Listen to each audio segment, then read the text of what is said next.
Brazil efa mifo manomana ny fatsy sy ody ambavavo dia mandray otoanay mofo sy kafe fa maika monjy tsena maray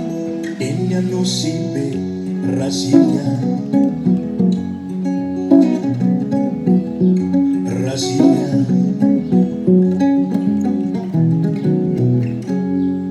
tatabamboli anana eny Ambohijanaka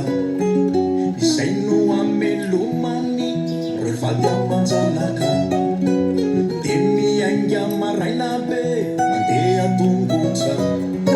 mamonjy ny tsenana Anosibe mivarotra reo vokatra Brasilia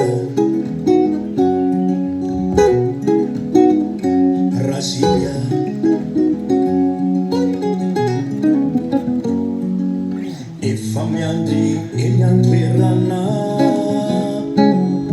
reo mpambongady andray ny entana etsy ampita efa milatra reo mpanija zay mboly varotra rehefa lafo afoko reo vokatra nentina dia iny Brasily mitodito ody any an-tana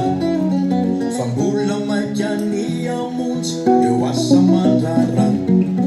hikarakara ny bifio sy ny voly any antsa Brasilia